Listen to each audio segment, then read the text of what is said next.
buonasera. Se mi fate partecipare mi garba anche a me commentarle queste cose qui. Giusto fallo, perché il calciatore la palla ce l'ha lunga, si gira di spalle e va a cercare il contatto con il portiere. L'attaccante non cerca la palla, cerca il contatto perché si gira di spalle e va su una palla che lui non può prendere, che lui valuta molto lunga, ma va per disturbare l'uscita del portiere. È fallo. E poi Luciano, io ho detto che a un certo punto non la guarda più la palla, lui capisce che si gira di spalle e va a cercare il contatto perché lui la palla ormai l'ha battezzata, che è lunghissima e che va dal portiere. Lui ugualmente fa questo balzo girandosi di spalle e va a cercare il contatto con il portiere. E il portiere perde palla perché picchia con lui, gli gira le gambe, gli gira, picchia nel ginocchio, gli gira le gambe e perde palla. Fallo. Fallo, abbiamo capito. Sì, è stato chiarissimo. Non devo girare intorno perché se uno la guarda correttamente è così. Berremo se la pensa così anche Ballardini. Ma Ballardini può pensare come gli pare. Chiaramente la penserà in maniera contraria. Anche voi la potete pensare come vi pare, però l'analisi corretta è che lui si gira sapendo di non prendere palla, lui non va sulla palla, lui va sul contatto con il portiere, è facile da vedere, si gira, il portiere ce l'ha alta, lui gira per andare a sbattere sul portiere, lui non gira per guardare la palla. Sì, guarda, andiamo a cercare il contatto con il portiere. Ho detto che il portiere prende la botta, si gira su se stesso, prende... Ciao mister, scusami, io sono quello che ha avuto qualche dubbio in più. Sì, no, ma effettivamente quello che ti pensava dire la mia versione. Certo. No, ma effettivamente rivedendo nell'ultima parte proprio dell'immagine, l'attaccante si gira per vedere dove sta il portiere, proprio l'ultima immagine che abbiamo fatto vedere. Lui la palla ce l'ha lunga, lui non la può prendere, lui ora l'ha già battezzata che non la prende e va al contatto con il portiere. È stato spettacolare Spalletti perché ha messo d'accordo tutti, Adesso Giovanni Barsotti per raccontare di questa vittoria del Napoli. Sì, passerei al campo perché ci aveva lasciato con il dubbio sul centravanti, su chi avrebbe giocato lì davanti. Ha giocato Insigne l'ha fatto anche all'Europeo, quindi io le chiedo Spalletti, non è che già vedendo l'Europeo la nazionale l'idea l'aveva solleticata? Ma a me mi solletica lui vedendolo poi in allenamento, perché è uno che sa ricoprire più ruoli. A giocare contro una difesa a 3 con 2 tutta fascia, ogni tanto il terzo attaccante deve abbassarsi anche sul quinto, perché deve abbassarsi sul quinto, sul tutta fascia, e se lo porti distante dall'area lui lo fa, come quel recupero che ha fatto da ultimo, avete visto quel recupero palla che ha fatto da ultimo, si è fatto 80 metri di scatto e lui lo fa benissimo, però poi ti manca la qualità là davanti, l'intenzione è di lasciarlo nei metri che contano nella zona calda, perché poi ha fatto 2 o 3 cose della sua qualità, con il suo marchio, per cui è per questo che lo metti lì davanti. È chiaro che poi il Mans era chiamato a dover attaccare lo spazio quando Fabian Ruiz, quando lui si abbassava molto, però nel primo tempo 2 o 3 giocate l'ha fatte anche da quella posizione lì e si è procurato poi un paio di palloni che sono stati bravi, poi è stato bravo il portiere ad annientare poi lo spunto, insomma, ecco. Giorgia. Ciro? Sì, buonasera di nuovo.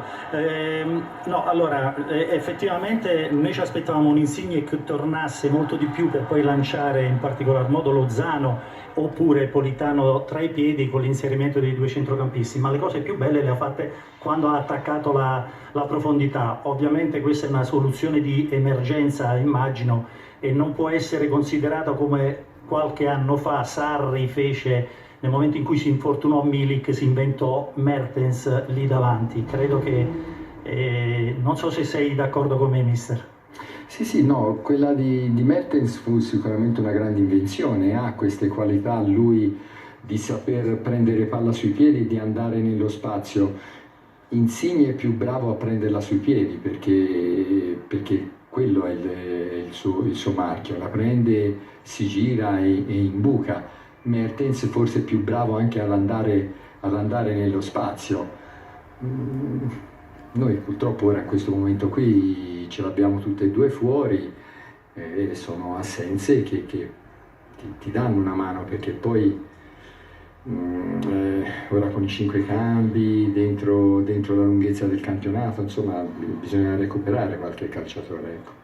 Sì, ci sono anche tante partite, non c'è soltanto il campionato ma anche l'Europa League. L'importanza di Petagna, perché lo abbiamo visto dalla panchina, quasi lo chiamava l'ingresso in campo in quel momento, se ne è parlato, se ne è discusso, l'abbiamo sentito anche a termine della partita, forse un po' deluso per come era terminata la precedente stagione, però centrato sul Napoli e sulla voglia di restare al Napoli nonostante qualche voce di mercato. Spalletti, allora, che ne pensi? Petagna ha quelle caratteristiche lì, che è bello chiaro come professionista e come calciatore. È questa prima punta bravissima tecnicamente, perché ha una qualità da invidiare, è uno da palla addosso e da chiusura d'azione dentro l'area di rigore. È chiaro che poi ogni tanto gli si è preferito gli altri calciatori, perché poi lì davanti ne abbiamo 3, abbiamo Mertens, abbiamo Osimhen,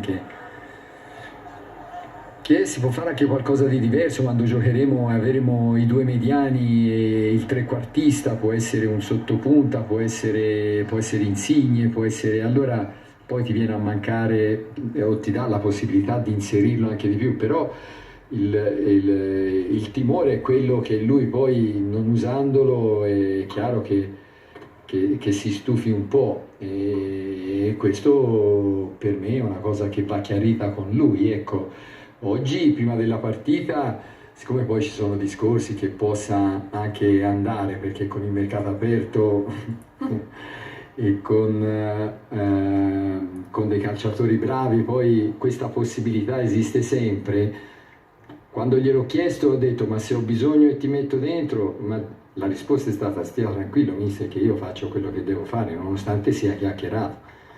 Infatti poi l'ha fatto, perché ci ha dato una mano pesante oggi, e la persona è quella lì, cioè la persona lì non si sbaglia, non c'è possibilità. Ma gliel'ha confidato se resta? Come, scusi? Gliel'ha confidato se resta? No, questo ora ne parleremo insieme, però poi è lui più che altro che deve essere padrone di quello che sono le sue volontà, insomma. Noi tenteremo di fare tutto quello che c'è da fare, tenendo di conto di quello che ha detto anche la società, che deve rientrare poi per quanto riguarda il cumulo degli stipendi, perché poi questo era stato detto precedentemente, l'aveva detto anche De Laurentiis una volta in un'intervista, per cui bisogna un po' fare dei ragionamenti, ecco.